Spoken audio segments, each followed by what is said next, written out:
ఇప్పుడు నాకు కొంతమంది దగ్గర వింటుంటే నిజంగా బాధేస్తుంది ఒక మాట. మా పిల్లల్లో వాళ్ళు ఇంకా చిన్న చిన్న పిల్లలు, సెకండ్ క్లాసో థర్డ్ క్లాసో, ఇంత చిన్న పిల్లల్లో కూడా మా పిల్లలకి చాలా కోపం ఎక్కువ. మా పిల్లలకి ఆ కోపం అన్నది ఒక నెగిటివ్ క్వాలిటీని పిల్లలకి అసైన్ చేసేసి మాట్లాడతారు చాలామంది పిల్లలు, చాలామంది పేరెంట్స్. అంటే పెద్దవాళ్ళకి ఇది మంచి, ఇది చెడు, ఈ కోపం, నష్టం, బాధ, సంతోషం ఉండొచ్చేమో. పిల్లలకి కూడా వాళ్ళకి కోపం ఎక్కువ, కొట్టడాలు, వాళ్ళు కూడా బూతులు మాట్లాడాలు.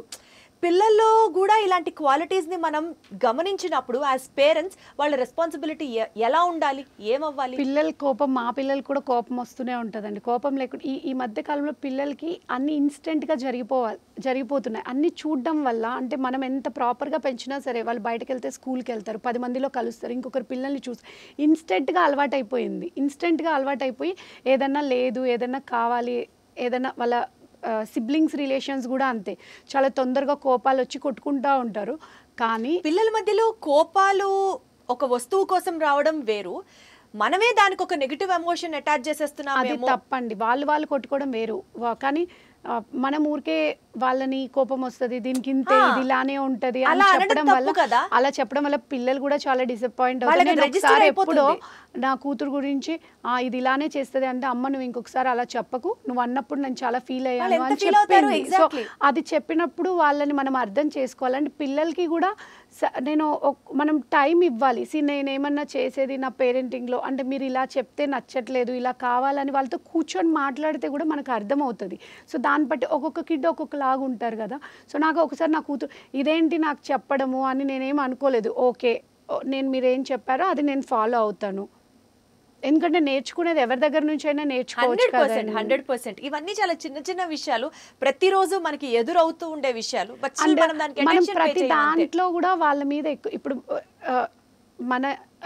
మనం ఏమనుకుంటామంటే మన పిల్లలకి మనమే బట్టలు కొనియాలి, మన పిల్లలకి మనమే అన్నీ కొనాలి అని చెప్పి మనకు నచ్చింది ఇదే తీసుకోండి అని చెప్పి చాలా ఇది చేసి అంటే ద బెస్ట్ ఇస్తాం మనం పిల్లలకి. కానీ ఆ బెస్ట్ ఏం వాళ్ళు కోరుకోరు, వాళ్ళకి నచ్చింది వాళ్ళు వేసుకోవాలనుకుంటారు. దాంట్లో వర్త్ కూడా చూడరు. నువ్వు 100 రూపాయలు చూసినప్పుడు వాళ్ళు 1 రూపాయదే నచ్చొచ్చు. సో నేను ఆ పిల్లలకి కూడా నేను కొన్ని విషయాల్లో 10 బట్టలు నేను కొనిపెట్టాను అనుకోండి, 20 బట్టలు వాళ్ళనే తెచ్చుకోమని చెప్తా. ఒక ఫెస్టివల్ వస్తే ఒక బడ్జెట్ 1000 రూపాయలు ఇస్తాను నేను, మీ ఇద్దరు వెళ్ళి మీకు ఏం కావాలో నేను ఒక షాప్ బయటనే కూర్చుంటా, వాళ్ళే వెళ్తారు, వాళ్ళకి నచ్చింది తెచ్చుకుంటారు.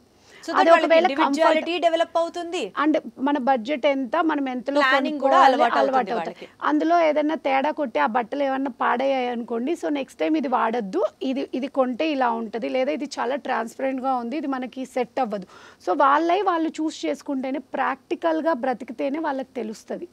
రైట్. సో ప్రతిదీ స్పూన్ ఫీడ్ చేయకూడదు అంటారు. ఇప్పుడు పిల్లలు కొంతమంది స్టేషనరీకి వెళ్తారు కదండి, పేరెంట్స్ ఎలా ఉంటారు కదా, ఆ స్టేషనరీ మీద నోట్స్ కూడా మనం చెప్పిందే, అంటే ఇది ఇంత ఇట్లా కార్టూన్స్వి ఇవన్నీ పెట్టుకోకూడదు, దేవుడివి పెట్టుకోవాలి, లేకపోతే మంచి పిక్చర్స్ పెట్టుకోవచ్చు.